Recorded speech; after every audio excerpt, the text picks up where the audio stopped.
Hey guys, tonight we're heading far away from castles, marble palaces, and powdered wigs. Instead, we're wandering into the endless grasslands of Mongolia, where the wind never seems to stop blowing. The horses outnumber the people, and your nearest neighbor might be several miles away. Assuming they haven't packed up their tent and moved this morning, so dim the lights, get comfortable, maybe pull a blanket over yourself, and let your thoughts drift with the slow rhythm of hoofbeats across the steppe. Tonight, we're following the remarkably unlikely rise of one of history's most famous figures, a man who began life with almost nothing. A child who lost nearly everything before he was even old enough to call himself grown. And somehow, against every reasonable expectation, became the founder of the largest contiguous land empire the world has ever seen. His name was Genghis Khan, although, to be fair, nobody called him Genghis Khan at first. He began life simply as Temüjin, and honestly, at the beginning, absolutely nobody would have guessed where this story was going. Around the year 1162, give or take a few years, because medieval record-keeping wasn't exactly obsessed with birthdays, a boy was born somewhere near the Onon River in the vast Mongolian steppe. There was no palace, no royal nursery, no golden cradle, just a felt tent, known as a jeer, standing against an endless sea of grass beneath an enormous blue sky. His father, Yesugei, belonged to the Borjigin clan. His family wasn't poor, but they certainly weren't rulers of the world. They were simply one of many noble families trying to survive among dozens of competing tribes. Life on the Mongolian steppe wasn't comfortable. Winter could freeze livestock overnight. Summer could dry rivers into muddy puddles. Food depended on animals. Everything depended on animals. Lose your horses, you might lose your family. Lose your sheep, you might lose the winter. Lose your camels. Well, let's just say carrying an entire household without them becomes a deeply unpleasant exercise. Children learn to ride horses almost before they learn to walk. Archery wasn't considered a hobby, it was survival. By modern standards, childhood was astonishingly practical. No one asked whether little Temüjin wanted responsibilities. Responsibilities simply arrived, usually carrying a saddle. Legend says Temüjin entered the world clutching a blood clot in his tiny fist. Medieval storytellers loved signs like this. A baby holding blood, clearly destined for greatness or disaster. Preferably both. Whether the story is true doesn't really matter.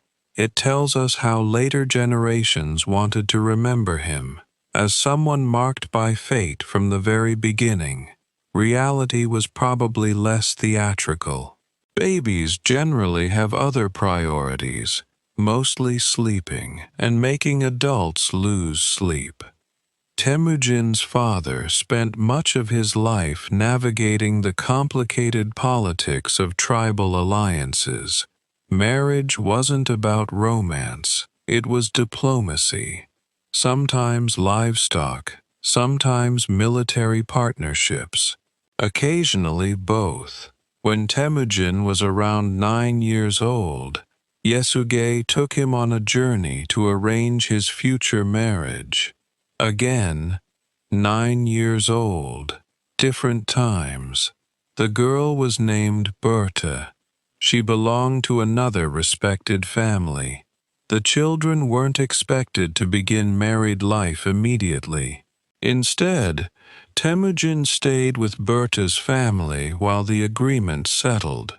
Everything seemed fairly ordinary, by 12th century steppe standards anyway. Then everything collapsed. On his journey home, Yasuge accepted hospitality from members of the rival Tatar tribe. Hospitality was sacred. Even enemies often shared food, at least in theory. Unfortunately for Yasuge, the Tatars recognized him. They remembered old conflicts. Rather than openly attacking their guest, they quietly poisoned his food. It's one of those moments where history reminds us that medieval politics could be astonishingly polite. Right until they absolutely weren't. Yasuge managed to ride home, barely. Soon afterward, he died. Temüjin was still only a child, and suddenly everything changed. Now, losing a father is difficult in any society, but for nomadic tribes, leadership mattered enormously. Without a strong leader, followers often disappeared remarkably fast. Loyalty wasn't always permanent. It could be flexible. Very flexible. The families who had followed Yasuge quickly decided they preferred someone else. They abandoned his widow, Hörlun. They abandoned her children. They abandoned almost everything. One moment the family belonged to a respected noble household. The next, they were almost completely alone. Imagine waking up one morning to discover your entire support system has packed their tents and left. No farewell speech, no apology, just gone. Temüjin's mother refused to surrender. Hörlun became one of the toughest figures in this entire story. History sometimes places famous conquerors in the spotlight, while quietly ignoring the people who actually kept them alive. Without Hörlun, there might never have been a Genghis Khan. She gathered wild berries, she dug edible roots, she trapped small animals. The children fished, sometimes unsuccessfully. Sometimes dinner was little more than whatever nature reluctantly provided. Life became brutally difficult. Not glamorous hardship, just ordinary hunger. Day after day, month after month, the family learned what it meant to survive with almost nothing.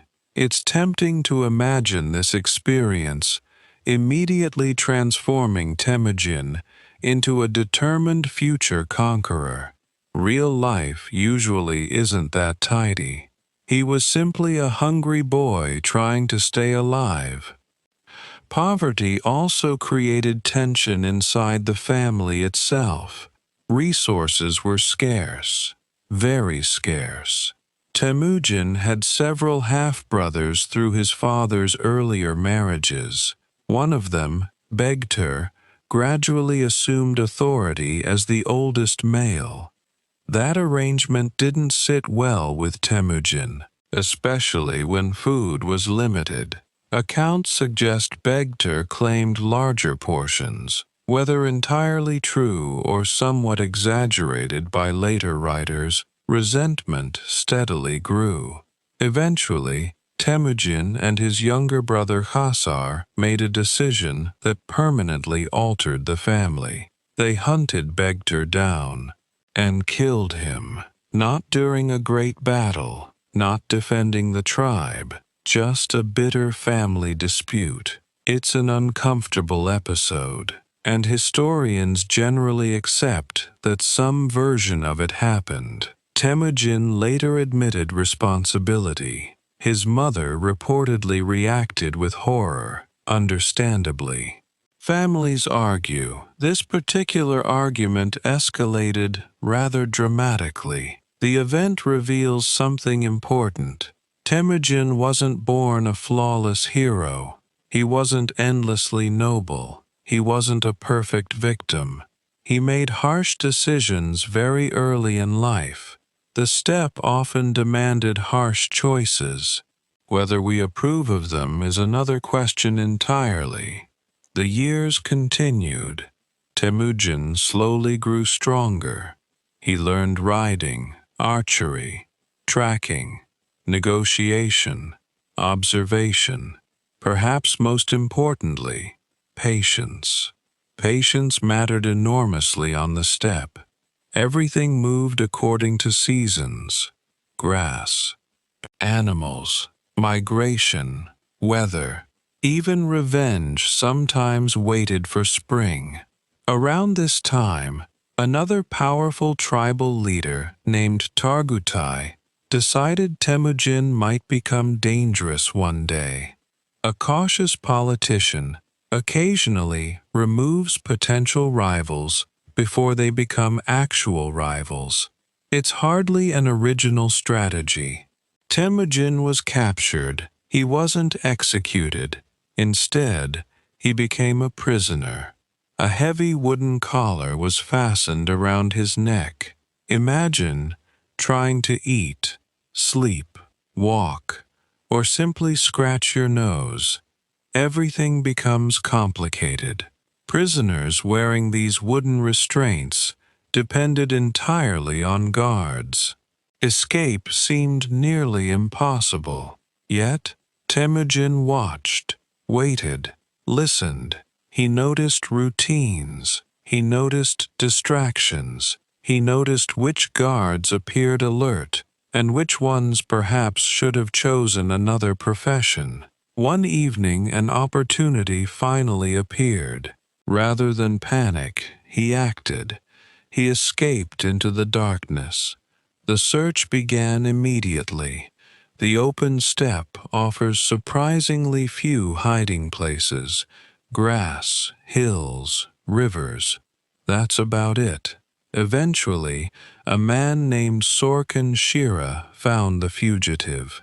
Now history pauses for one of its quieter moments. Sorkin Shira could have handed Temüjin over. That would have been safer. Instead, he chose compassion. He hid the young prisoner, protected him, eventually helped remove the heavy wooden collar.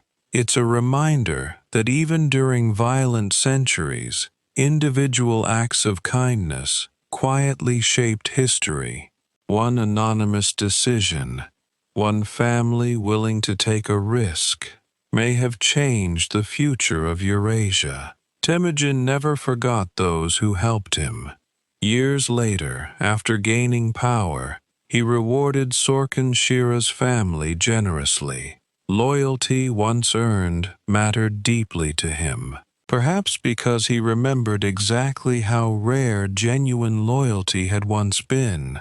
The future founder of an empire was still only a young man, still poor, still homeless, still unknown. But something had begun to change. He had survived abandonment, hunger, violence, capture, escape.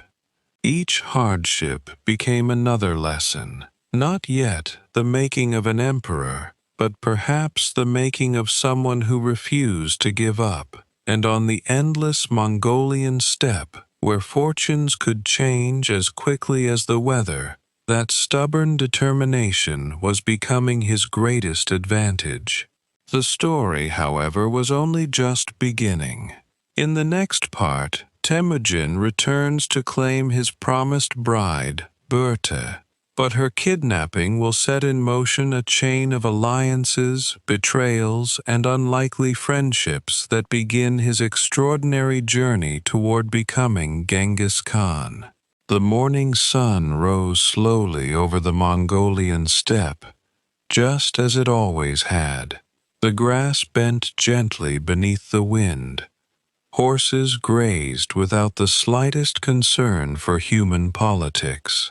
Somewhere in the distance, an eagle circled patiently overhead, probably wondering whether breakfast might eventually present itself. Nature, as usual, remained completely uninterested in who would someday rule half the known world. Temüjin, meanwhile, had far more immediate concerns.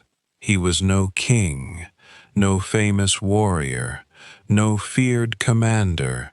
He was still the son of a forgotten clan leader, carrying little more than determination and an unusually stubborn refusal to disappear. After escaping captivity, he returned to what remained of his family. His mother, Herlun, had somehow managed to keep everyone alive despite years of hardship. It couldn't have been easy. Imagine raising several children while living in one of the harshest environments on Earth, with almost no allies and very little food. Modern parenting books generally don't include chapters titled How to Raise Future Empire Builders While Living Off Wild Roots. Perhaps they should. For the first time in years, Temüjin could begin thinking beyond simple survival. There was an old promise waiting for him. Years earlier, before his father's death, a marriage had been arranged. The bride was Börte. Temüjin now traveled to reunite with her family. Börte has often been overshadowed by her famous husband. History sometimes treats wives of powerful rulers as background decorations. Börte was anything but. She would become one of the most influential people in Temüjin's entire life. When Temüjin arrived, Börte's family honored the agreement made years before. The marriage took place according to steppe traditions. There were no enormous stone cathedrals, no golden crowns, no orchestra quietly playing emotional music. Just families, animals, hospitality, and the understanding that marriage was about far more than two individuals. It connected entire clans. One especially important wedding gift was presented, a beautiful black sable coat. At first glance, that doesn't sound particularly dramatic. A coat, very nice, keeps you warm. Excellent during Mongolian winters. But this particular coat would soon become one of the most important diplomatic tools in Temüjin's life. Sometimes history turns on surprisingly ordinary objects, not swords, not crowns, just excellent winter clothing. Temüjin knew his family remained politically weak. If they hoped to survive, they needed allies. Fortunately, his father had once shared a close friendship with a powerful tribal leader named Togrul. Known to many as Ong Khan, he ruled the Kerit tribe, one of the strongest confederations on the steppe. Temüjin decided to seek his support. When he arrived, he didn't come demanding favors. Instead, he respectfully offered the sable coat. It was an expensive gift, perhaps the finest possession he owned. Togrul accepted it warmly. Gift-giving mattered deeply in steppe politics. Generosity often opened doors that armies could not. The older leader remembered Temüjin's father. He agreed to treat the young man almost like an adopted son. It wasn't quite family, not quite politics. Somewhere comfortably in between. Relationships on the steppe were wonderfully complicated. One moment someone was your ally, the next they were your rival. A year later they might become your ally again. Keeping track probably required several notebooks. Life finally seemed to be improving. Temüjin had a wife, an influential ally, growing confidence. Naturally, history decided this was an excellent moment to introduce another disaster. The Merkit tribe launched a surprise raid. Night attacks were terrifying on the open steppe. Families scrambled to gather children. Animals scattered, tents collapsed. In the confusion, Börte was captured. She was taken away before Temüjin could stop them. This wasn't random violence. The merchant remembered something from years earlier. Long before Temüjin's birth, his father Yesugei had abducted Holun, Temüjin's mother, from another husband. Now, decades later, the merchant sought revenge by kidnapping Börte. History has an unfortunate habit of allowing old grudges to outlive the people who started them. Temüjin suddenly faced an impossible challenge. His wife had vanished. He possessed only a small number of followers. Rescuing her alone would have been hopeless. Fortunately, he remembered something important. No one survives alone forever, especially on the Mongolian steppe. Temüjin turned first to Togrul. The older ruler agreed to help. Then Temüjin contacted another young leader, a man named Jamukha. Now this friendship deserves special attention. Jamukha wasn't merely an acquaintance. He and Temüjin had once sworn the traditional oath of Anda, blood brothers. The relationship carried enormous emotional importance, more than friendship, almost family. They had grown up together, shared dreams, shared hardships, perhaps even imagined building better futures for their people. Neither could have guessed where destiny would eventually carry them. For now, however, they stood side by side. Jamukha eagerly agreed to join the rescue. Together, the three leaders assembled several thousand horsemen. Compared to later Mongol armies, this force wasn't enormous. But for Temüjin, it represented something remarkable.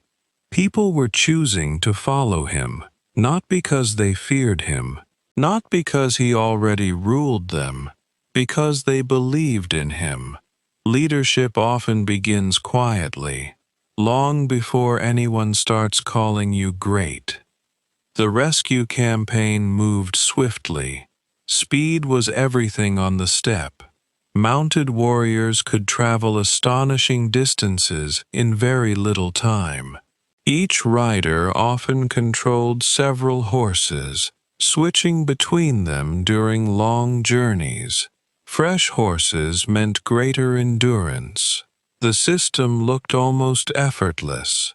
In reality, it required extraordinary skill. Imagine trying to coordinate several energetic horses without losing any of them.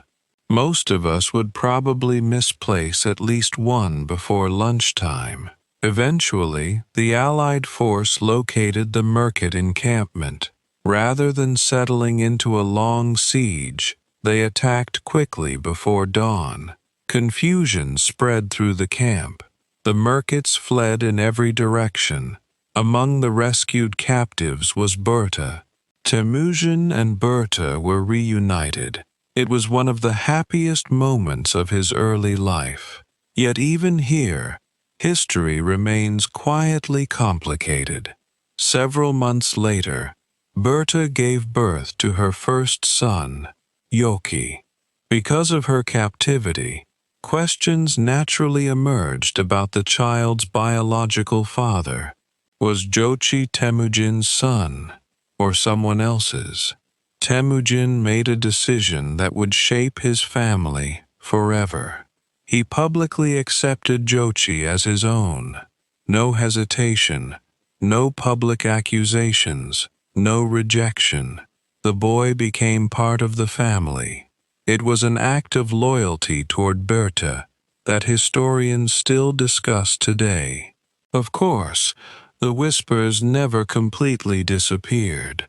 Those whispers would eventually influence succession struggles decades later. Sometimes old questions sleep quietly for years before waking up again. Following the successful rescue, Temujin's reputation grew.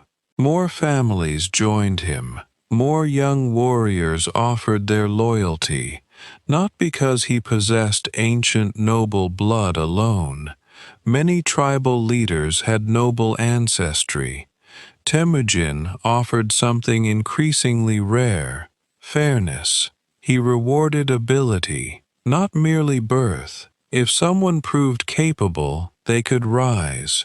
If someone remained loyal, they earned trust. That sounds obvious today. At the time, it was surprisingly unusual. Many steppe aristocrats believed power belonged only to certain families. Temujin quietly disagreed. He noticed talent wherever he found it: a blacksmith, a shepherd, a hunter, an orphan. Anyone could become valuable. This simple idea attracted followers who had little chance of advancement elsewhere. People generally appreciate leaders who notice their abilities. It's a timeless principle, works surprisingly well even outside medieval Mongolia. Jamukha watched all this carefully. At first, he celebrated Temujin's success. After all, they were blood brothers. But success has an awkward tendency to change relationships, especially when both friends possess extraordinary ambition. They campaigned together, hunted together, shared victories, yet subtle differences gradually appeared. Jamukha believed noble birth determined leadership. Temujin increasingly believed loyalty and skill mattered more. These weren't minor disagreements. They represented completely different visions of society. Imagine two business partners discovering that one wants to build a cooperative while the other wants an aristocracy. The friendship becomes complicated. Still, for a while, they remained close. The steppe was large enough for both dreams, or so they hoped. As Temujin entered adulthood, something remarkable became visible. He wasn't simply surviving anymore. He was gathering people, forging alliances, building trust, learning diplomacy, recovering from setbacks without giving up. Every challenge seemed to strengthen him instead of breaking him. Not because he enjoyed suffering, nobody does, but because hardship had become familiar. He understood hunger, loss, loneliness, betrayal. Those experiences allowed him to recognize the struggles of ordinary followers. Many later remembered him as a leader who rewarded merit rather than family connections. That reputation began here, long before he wore the title of Genghis Khan, long before empires, long before history books. He was simply Temujin, a determined young husband riding across endless grasslands, slowly gathering people who believed his future might somehow become their future too. The winds of Mongolia carried no prophecy. The horses knew nothing of destiny. But quietly, almost unnoticed, the foundations of an empire were taking shape. In the next part, the friendship between Temujin and Jamukha begins to unravel. Their rivalry will transform the politics of the Mongolian steppe and push Temujin onto the long, difficult road toward becoming the man history would remember as Genghis Khan. The Mongolian steppe has a curious way of making everything feel both enormous and incredibly personal. One day, you're riding across a sea of grass so vast it seems to stretch forever. The next, you're arguing with someone you've known since childhood over who should lead a few thousand families. History often sounds grand. Real life usually begins with very ordinary disagreements. So settle back into your blanket. Let the wind drift gently across the endless plains in your imagination, and let's continue following Temüjin's slow, unlikely climb toward becoming Genghis Khan. At this point in our story, Temüjin had survived hunger, captivity, and the kidnapping of his wife. He had gathered loyal followers, earned the friendship of powerful leaders, and was slowly becoming a respected figure among the tribes. Everything seemed to be moving in the right direction. Naturally, that was exactly when things started becoming wonderfully complicated. Temüjin and Jamukha had once sworn the sacred oath of Anda. To the Mongols, this wasn't simply friendship. It meant becoming brothers by choice, sometimes even closer than actual family. The two young leaders had hunted together, shared meals, exchanged gifts, and trusted one another with their lives. For years, it seemed perfectly possible that they might one day unite the tribes together. Unfortunately, history rarely allows two exceptionally ambitious people to remain perfectly happy sharing the spotlight. At first, the differences were subtle, almost invisible. Jamukha admired old traditions. He believed leadership belonged to noble families whose ancestors had ruled for generations. That was simply how the world worked.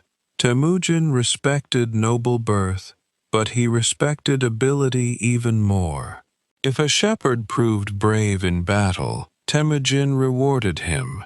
If a stable boy showed intelligence, Temüjin noticed. If someone remained loyal through difficult times, that loyalty mattered. It didn't matter whether his grandfather had owned 10,000 horses or barely one. For many ordinary people, this was a refreshing idea. For some aristocrats, it sounded dangerously close to turning the established order upside down. One evening, according to traditional accounts, Temüjin and Jamukha camped together after traveling with their followers. Everything appeared peaceful. The horses grazed quietly. Cooking fires flickered beneath the evening sky.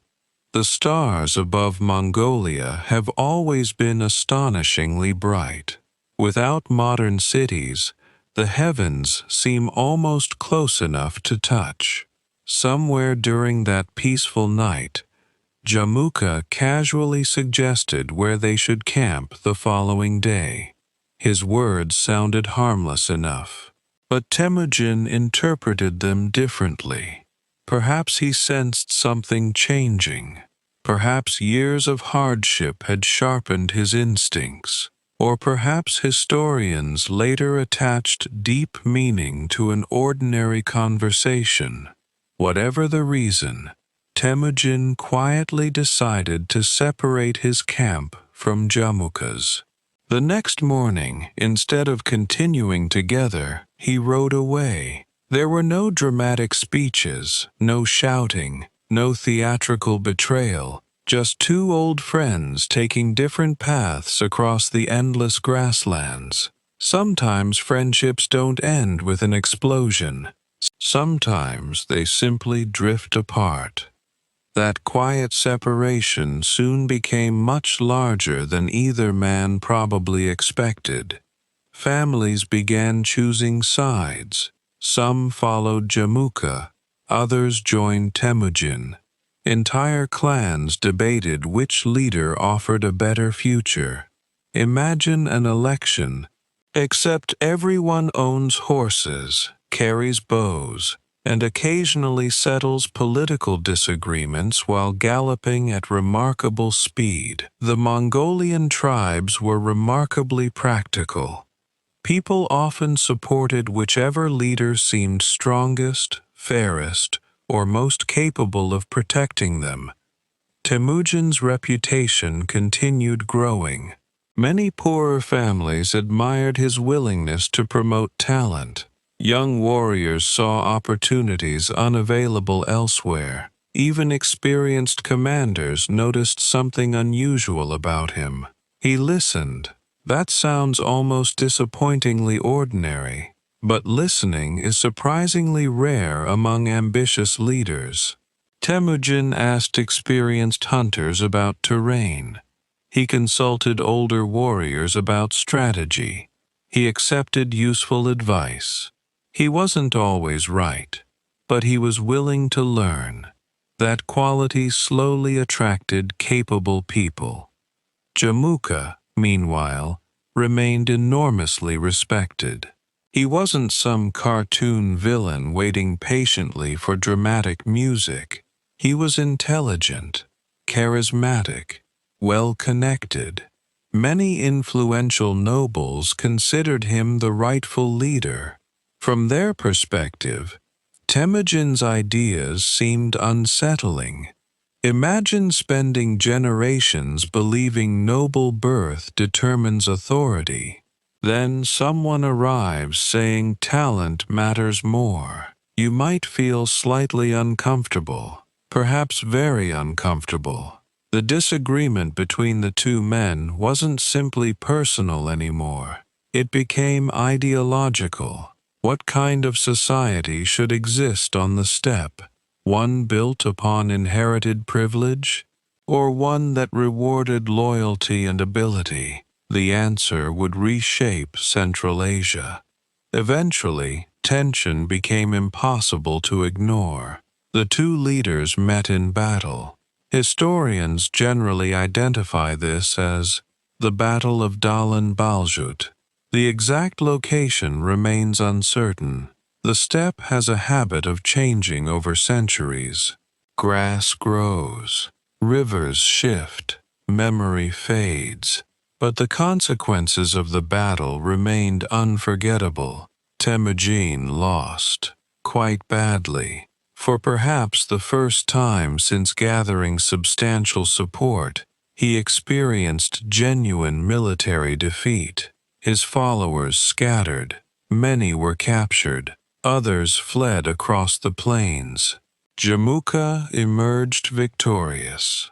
Now, this might have been the end of our story. Many promising leaders disappear after their first major defeat. History remembers surprisingly few people who almost succeeded.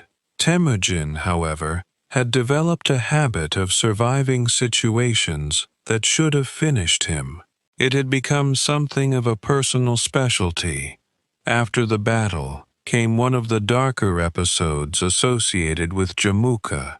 Several historical sources claim he executed captured commanders by boiling them alive. Whether every detail is entirely accurate remains debated. Medieval chroniclers occasionally enjoyed making defeated enemies appear especially horrifying. Still, most historians agree that Jamukha's treatment of prisoners shocked many people. On the steppe, bravery earned respect. Cruelty could create fear, but it could also drive potential allies away. Temüjin noticed. He remembered.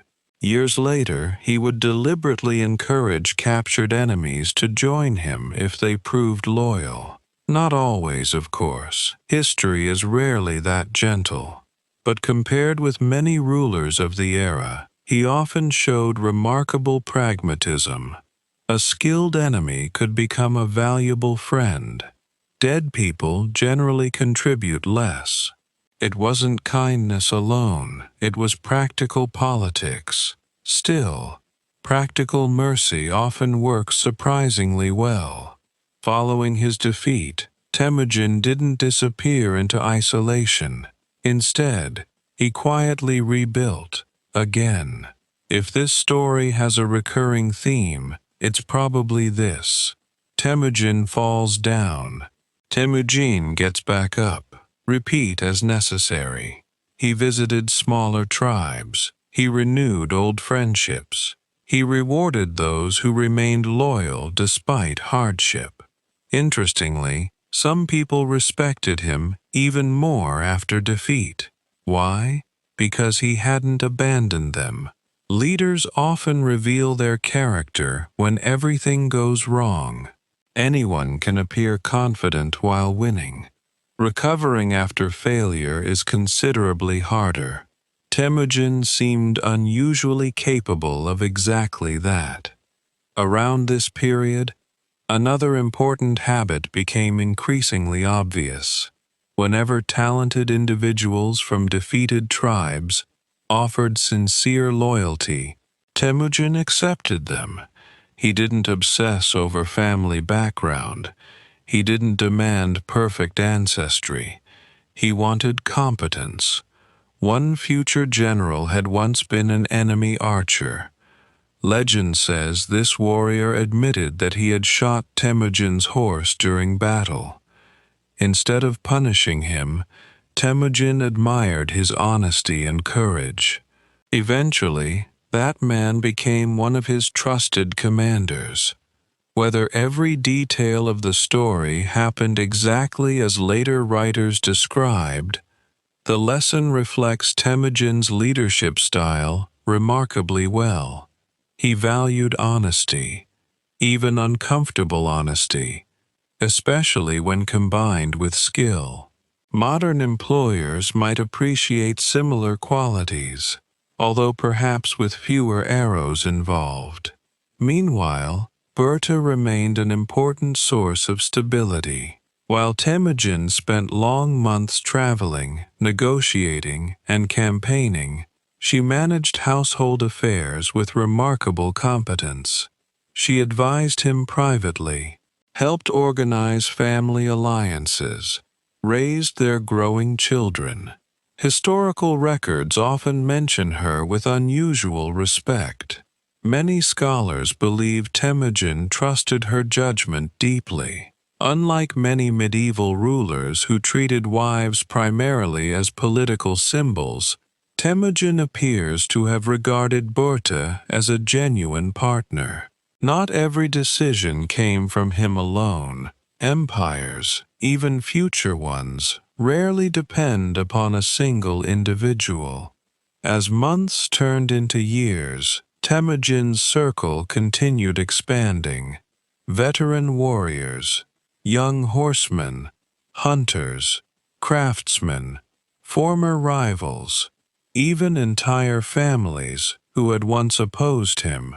His camp became surprisingly diverse. Different tribes, different backgrounds, different traditions. What united them wasn't shared ancestry. It was loyalty to Temüjin himself. This was something genuinely new. Traditionally, tribes followed bloodlines. Temüjin encouraged people to think beyond clan identity. That sounds simple. In reality, it represented a quiet revolution. Changing how people think about loyalty is often more difficult than winning battles. Far away, Ong Khan, Temüjin's powerful ally and father figure, watched these developments with increasing interest. For now, the older ruler remained supportive. He saw Temüjin almost as an adopted son. The relationship seemed strong, stable, built on mutual respect. But success has an unfortunate habit of attracting suspicion, especially among powerful men. And around Ong Khan stood advisors who whispered constantly. Whispers have altered history more often than armies. One quiet rumor repeated often enough can become more dangerous than 10,000 cavalry. Temüjin couldn't yet hear those whispers. He remained focused on building friendships, strengthening alliances, preparing for whatever challenges lay ahead. He believed loyalty would protect him. Sometimes it would. Sometimes it wouldn't. Because the next great obstacle would not come from Jamukha alone. It would come from someone Temüjin trusted, almost like family. And betrayals by family, or something close to it, have a way of lingering far longer than wounds from battle. As the wind continued to sweep across the endless Mongolian steppe, the young leader who had once been abandoned as a hungry boy stood on the edge of a new chapter. He still wasn't called Genghis Khan, but with every passing season, every loyal follower, and every hard-earned lesson, he moved one careful step closer to becoming the man who would unite the tribes and change the course of world history. The Mongolian steppe has a funny way of making yesterday's best friend into tomorrow's greatest problem. There are no permanent cities to anchor people, no stone castles standing for centuries, no royal courts where everyone politely pretends not to dislike one another. Instead, there are tents that can disappear by sunrise, families that move with the seasons, and alliances that are sometimes just as mobile. Tonight, as the stars slowly drift over the endless grasslands, let's continue our quiet journey through the life of Temüjin. He's no longer the hungry orphan we met at the beginning of our story, nor is he yet the conqueror whose name would echo across continents. He's somewhere in between, which, oddly enough, is often the most interesting place to be. For several years, Temüjin's greatest protector had been Togrul, the ruler of the powerful Kurultai tribe. Many people knew him as Ong Khan. He had been a close friend of Temüjin's father, Yesugei. More importantly, he had treated Temüjin almost like an adopted son. Together, they had rescued Börte from the Merkits. Together, they had defeated rivals. Together, they had grown stronger. For a while, it looked like the relationship would last for the rest of their lives. History, however, has an unfortunate dislike of lasting harmony, especially when ambitious people are involved. As Temüjin's reputation spread across the steppe, more families joined him. His camp became larger, his warriors more disciplined, his influence more obvious. That should have pleased Ong Khan. After all, helping Temüjin had created a valuable ally. Instead, some people around the older ruler became nervous, very nervous. Chief among them was Sengum, Ong Khan's son. Now, imagine you're the son of a powerful tribal ruler. You've spent your entire life assuming you'll eventually inherit leadership. Then along comes a younger man. People admire him. Warriors follow him. Even your own father praises him constantly. That might become a little irritating. Sengum gradually convinced himself that Temüjin represented a threat. Not immediately, not openly, but someday. And someday has inspired an astonishing number of political disasters throughout history. Advisors began whispering into Ong Khan's ear. Temüjin grows stronger. People love him, perhaps too much. Are you certain he'll always remain loyal? Whispers rarely arrive alone. Once suspicion begins, every action suddenly looks suspicious.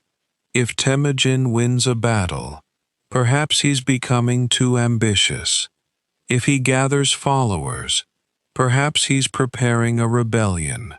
If people praise him, surely something must be wrong. Fear has a remarkable ability to invent evidence. Temüjin, meanwhile, continued behaving as he always had. He respected Ong Khan. He sent gifts. He honored agreements. He probably believed the relationship remained secure. Unfortunately, trust only works when both sides still possess it.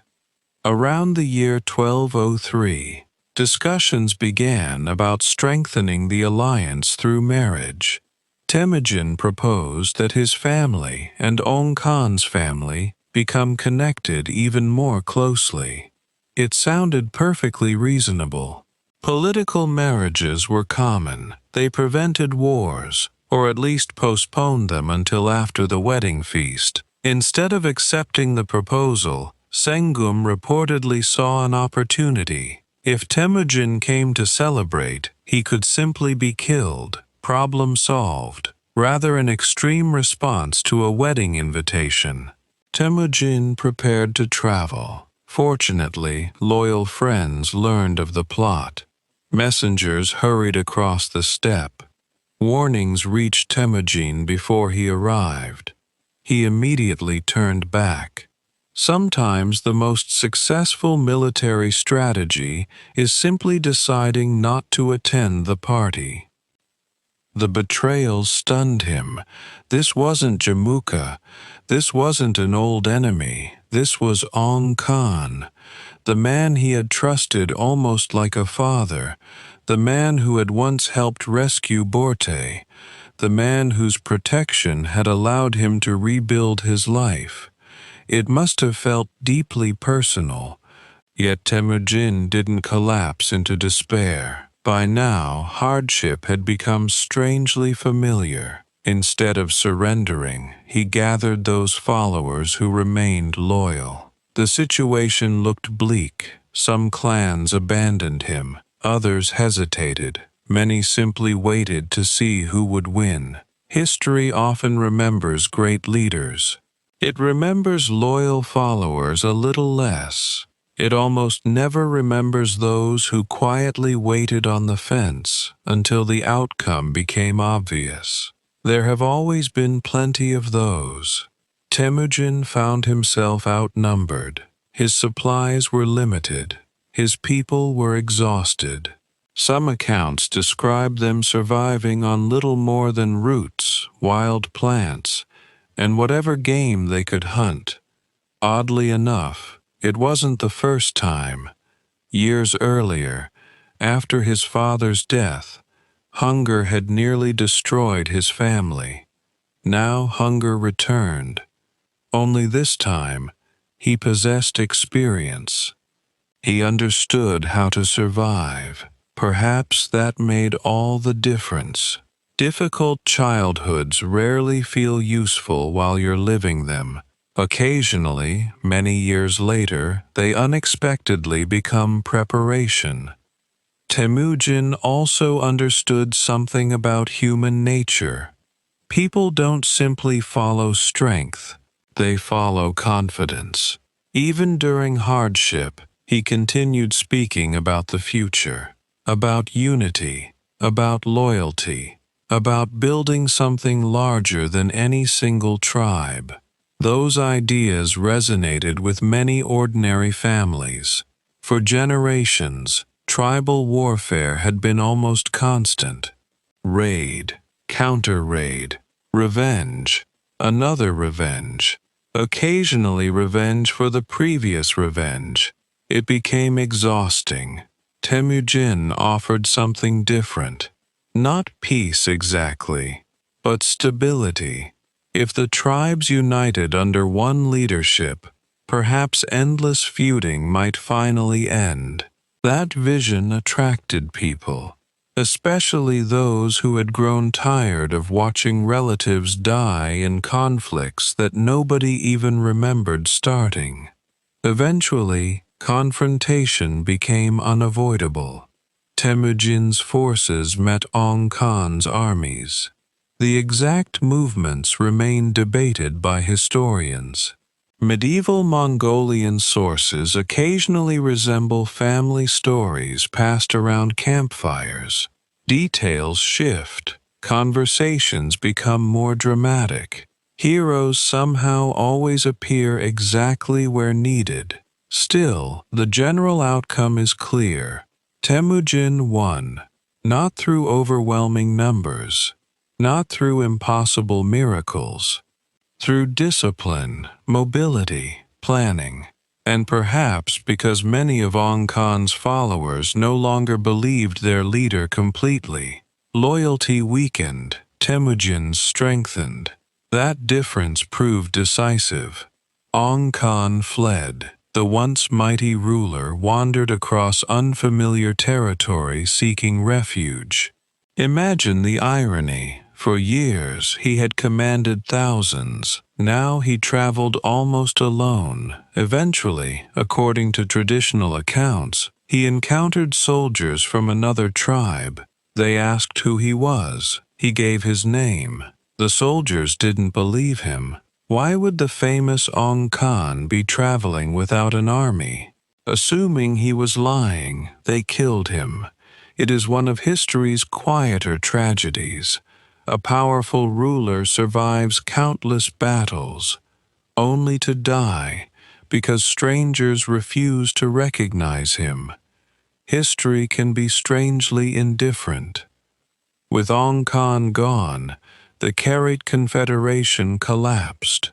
Many survivors joined Temüjin. Importantly, he didn't seek revenge against everyone who had once followed his former ally. Instead, he welcomed many into his growing coalition. Again and again, he repeated the same strategy: defeat the leadership, recruit the people. It was practical, efficient, and surprisingly effective. Every victory made the next victory slightly easier. Every new family brought horses, skills, knowledge, experience. The movement continued growing. But one major rival still remained: Jamukha, the childhood friend, the blood brother, the man who had once helped rescue Börte. Unlike Ong Khan, Jamukha refused to accept Temüjin's vision of a united steppe under one leader. Their rivalry now became unavoidable. Both commanded loyal followers. Both possessed military talent. Both believed history favored them. The difference lay in what kind of future each imagined.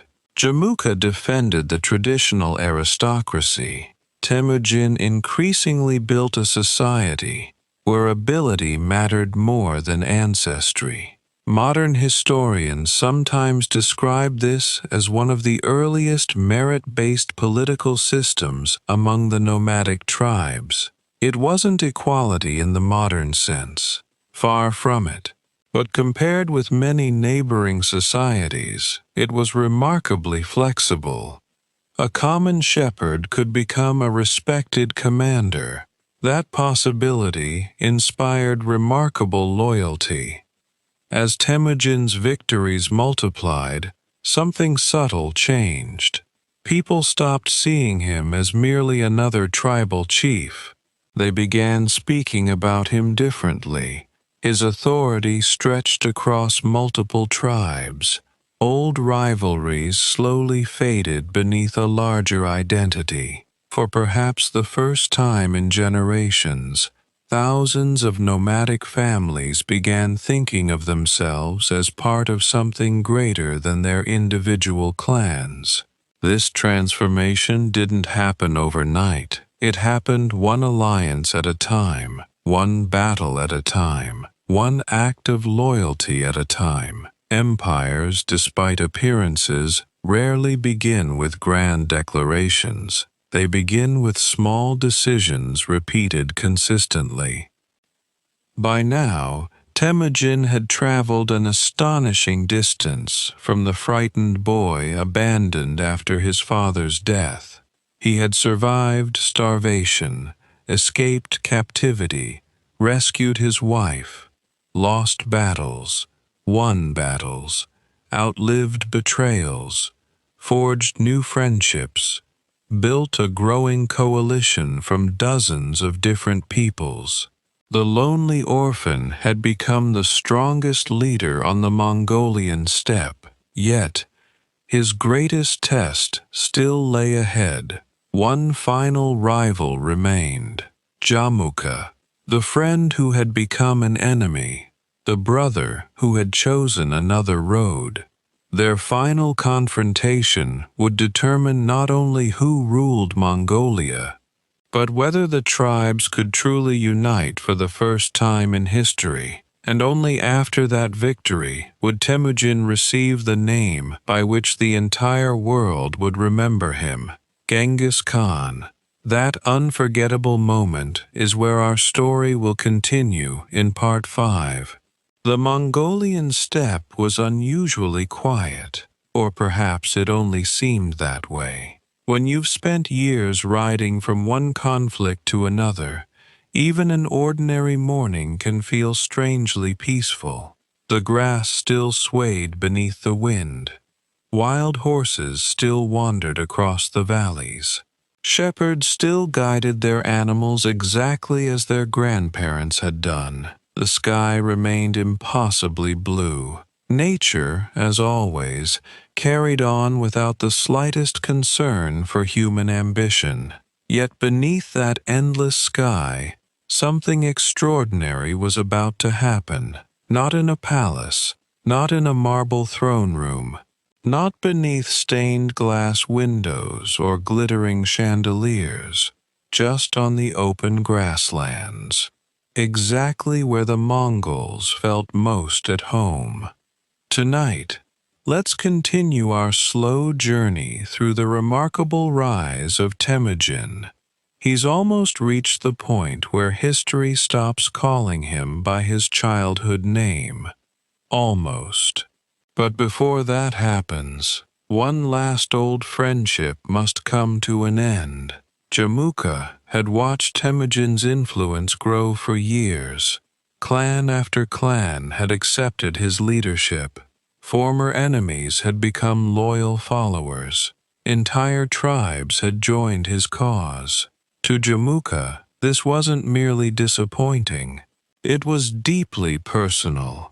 The two men had once sworn to be Anda, blood brothers. Now they stood at the head of rival coalitions. History has a habit of turning shared dreams into competing visions.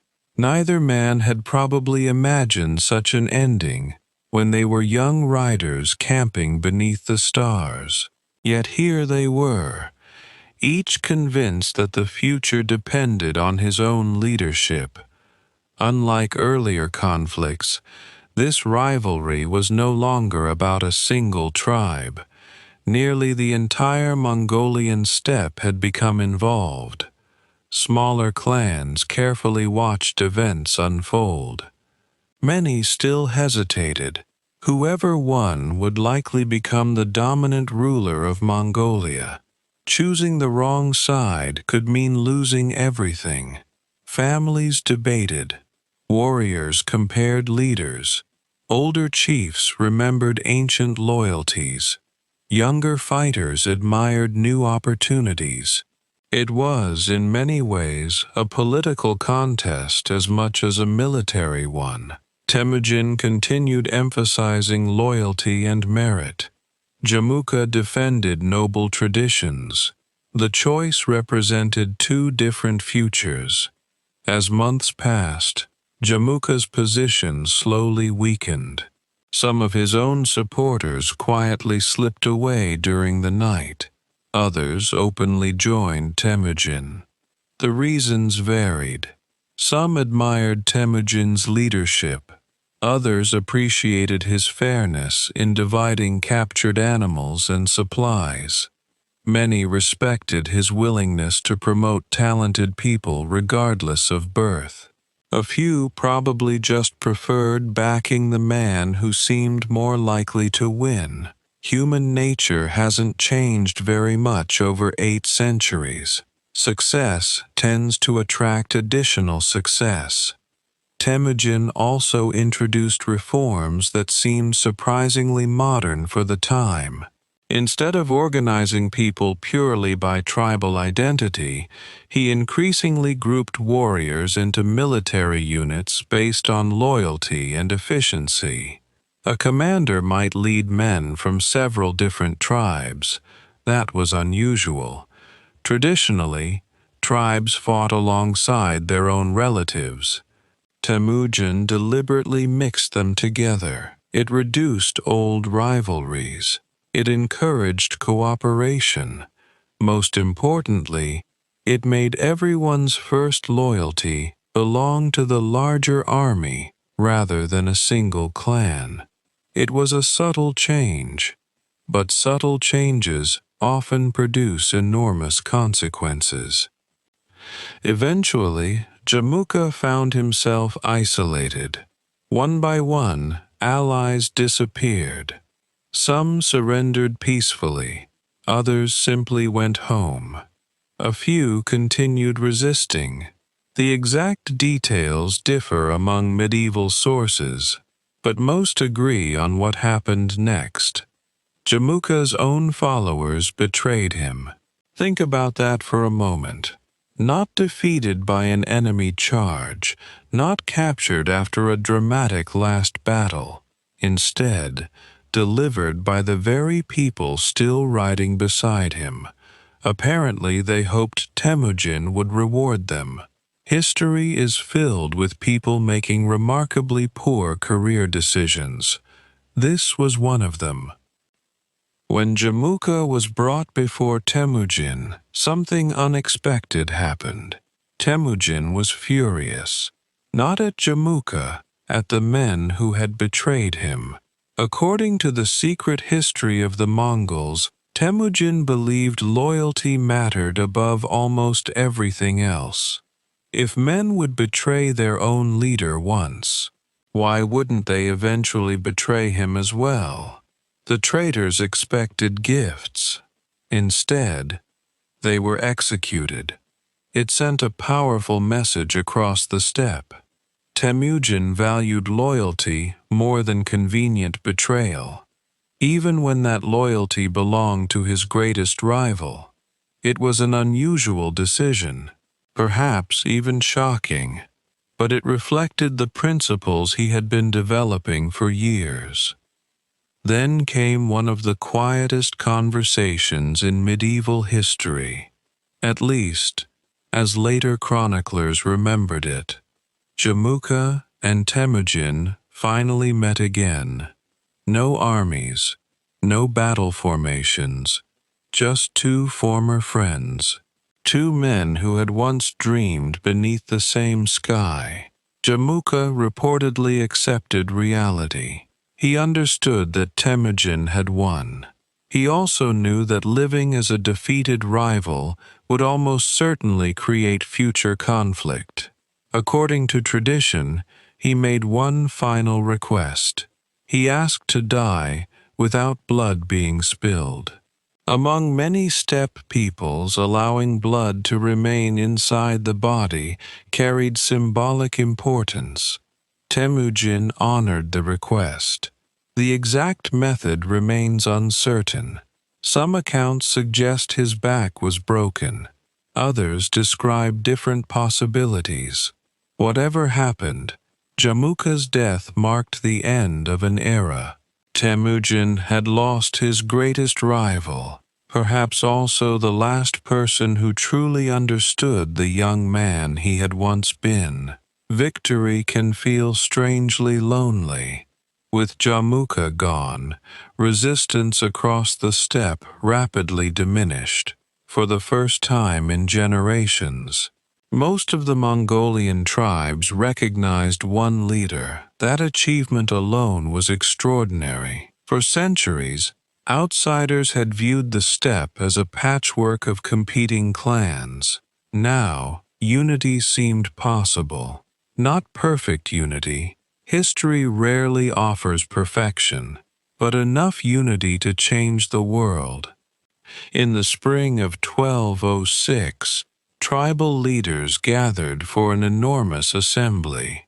The Mongols called such meetings a Kurultai.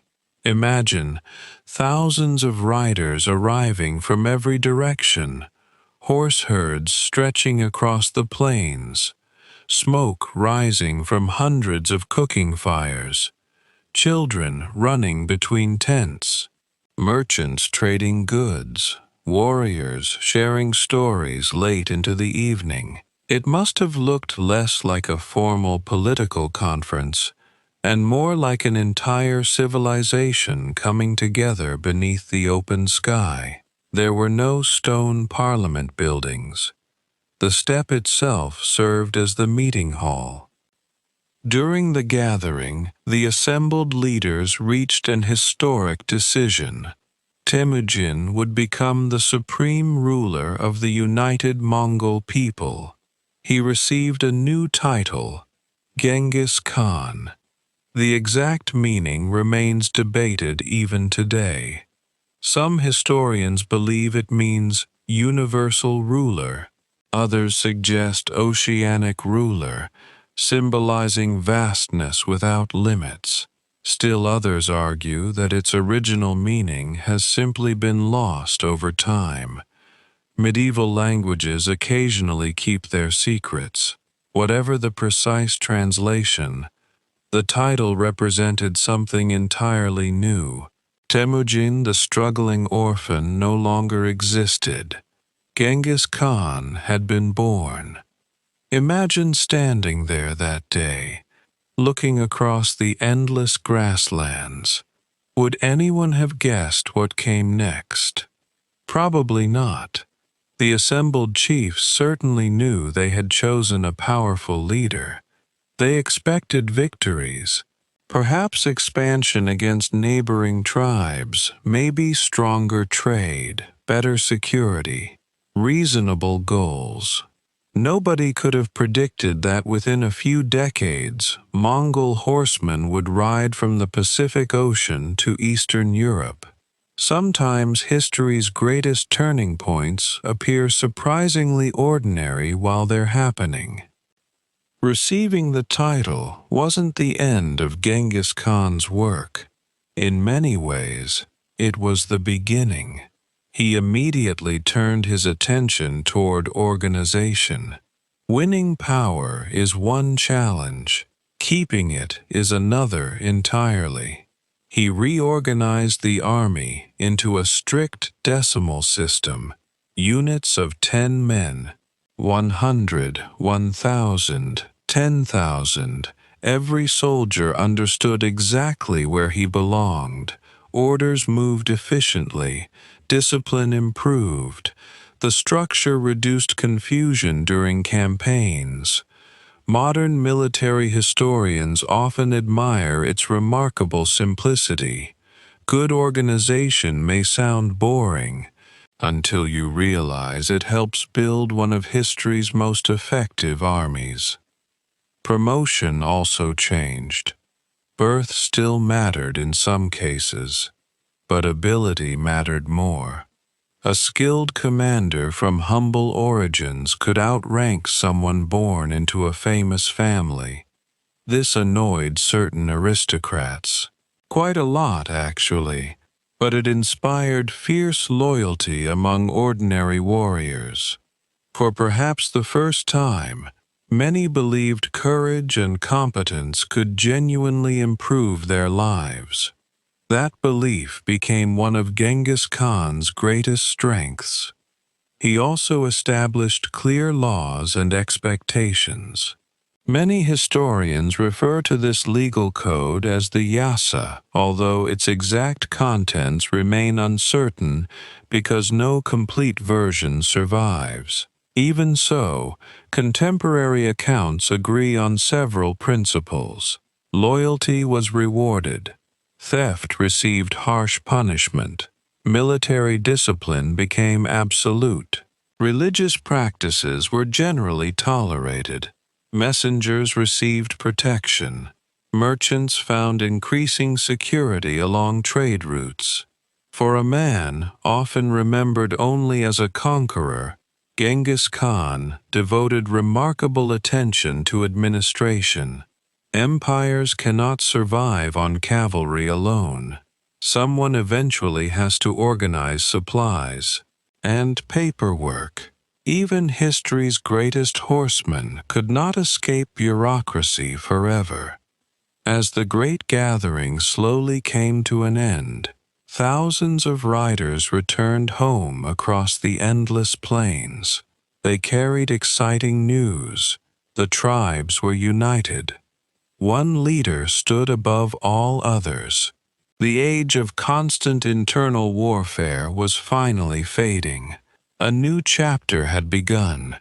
Genghis Khan looked beyond Mongolia's borders, beyond the mountains, beyond the deserts, beyond the horizons where the grasslands ended. For years, he had focused on uniting his own people. Now, his attention began shifting toward the outside world, toward neighboring kingdoms that had underestimated the quiet strength growing on the steppe. The orphan who once searched for wild berries to survive was now the undisputed ruler of a united nation, and before long, the world beyond Mongolia would discover that his ambitions stretched much farther than anyone had imagined.